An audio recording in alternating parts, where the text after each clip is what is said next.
ओम साईं राम दोस्तों, मैं अमित आपके सामने फिर से हाजिर हूँ साईं बाबा के चमत्कार की सीरीज़ को लेकर। ये हमारा दूसरा भाग है। चलिए शुरू करते हैं। ओम साईं राम। मेरे घर के हालात बहुत ही ख़राब थे, परंतु मेरे बच्चे बाबा की कृपा से पढ़ाई में अच्छे थे। मेरे 3 पुत्र थे और 1 पुत्री। बड़ा बेटा पढ़ाई करने के पश्चात नौकरी करने लगा और शादी के बाद अलग रहने लगा। मैं एक छोटा सा ब्यूटी पार्लर चलाकर घर का खर्च और बच्चों की पढ़ाई का खर्च इत्यादि चलाती थी। मेरे बच्चों ने ट्यूशन पढ़ाकर अपनी और मेरी मदद की। इस प्रकार हम सब ने मिलकर अपनी कठिन समय को निकाल दिया। बच्चों के पिता का स्वर्गवास हो चुका था। मेरी बेटी साउथ कैंपस के एक रामजस कॉलेज में बीएससी की परीक्षा पास करके आगे की पढ़ाई में विचार कर रही थी। उसे ये समझ में नहीं आ रहा था कि वे आगे क्या करे। उसे विचार आया कि बाबा से ही प्रार्थना करे कि बाबा ही उसे रास्ता दिखाएं। फिर उसे अंदर से आवाज़ आई, मुझे एमसीए करनी है और उसके लिए कोचिंग करूंगी। मैंने कहा ठीक है, तुम दिल लगाकर और कड़ी मेहनत करो, मैं तुम्हारे साथ हूँ।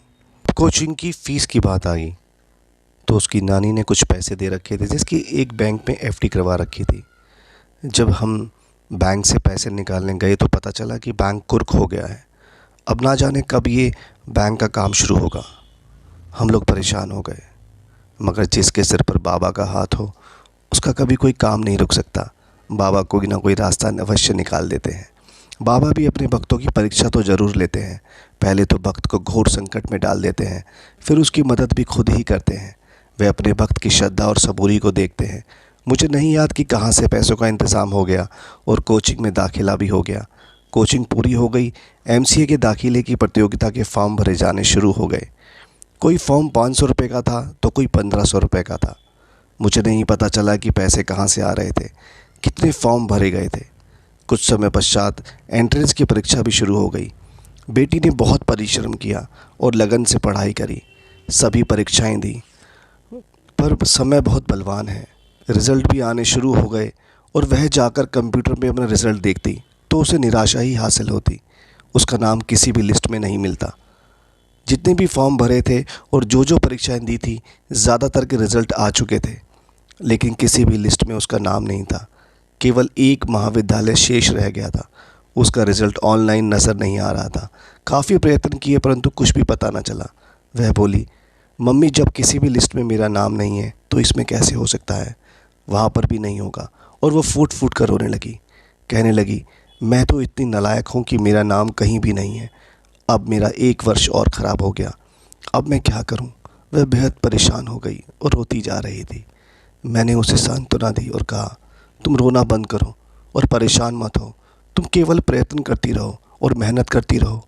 बाबा पर पूर्ण श्रद्धा और विश्वास रखो, वह मेहनत का फल ज़रूर देते हैं। मुझे तो अभी भी बाबा पर विश्वास है।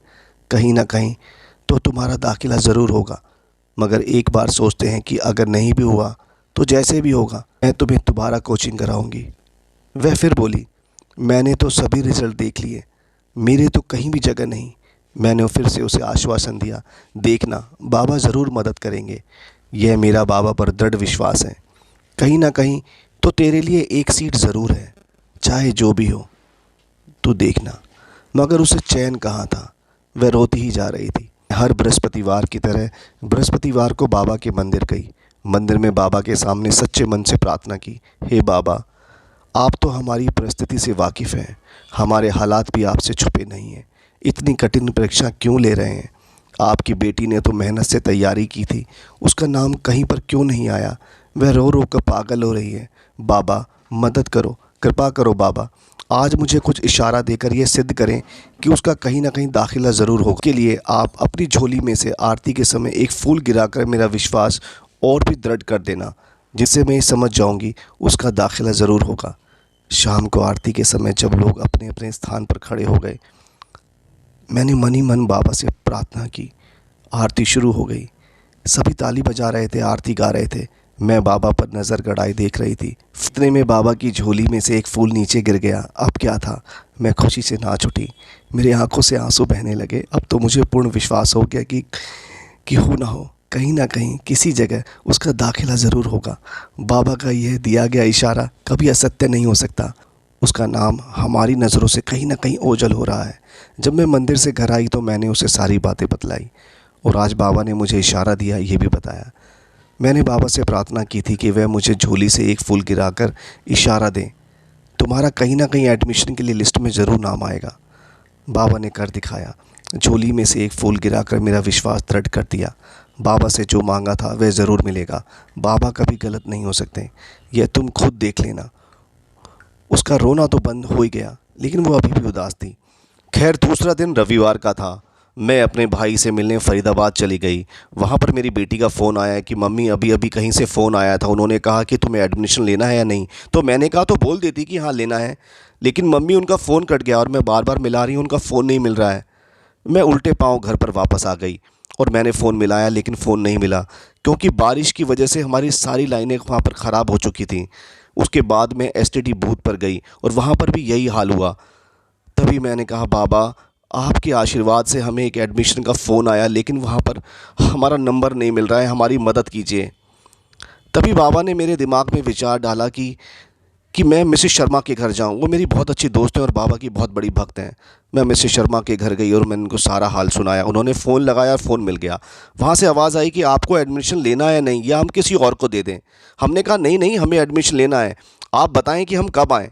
उन्होंने कहा आप कल आकर फ़ीस जमा करा दें।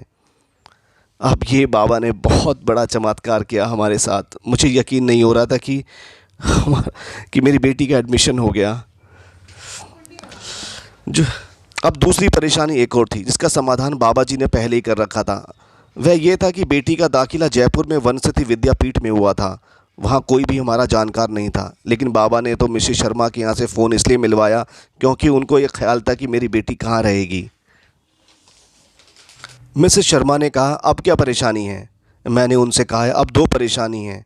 एक तो मेरा जयपुर में कोई जानकार नहीं, दूसरी पैसों की परेशानी है। चिंता मत करो। और रही जानकारी की, तुम्हारी भाभी के मामा के लड़के वहाँ रहते हैं, वह तुम्हारी हर प्रकार से मदद करेंगे। और उन्होंने पैसे भी दे दिए और उन्होंने मामा जी के लड़के से फ़ोन पर बात भी करा दी। हमारी हर समस्या अब हल हो गई थी। जब हम दोनों जयपुर पहुँचे तो हमारी हर प्रकार से मदद करी उन्होंने।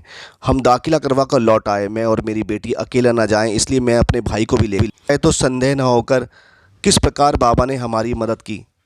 बाबा कहा करते थे कि मुझ पर विश्वास रखो और श्रद्धा और सबूरी रखो, तुम्हारे सारे काम बनते जाएंगे। बाबा तो अपने भक्तों के लिए पहले से ही रास्ते बना कर रखते हैं।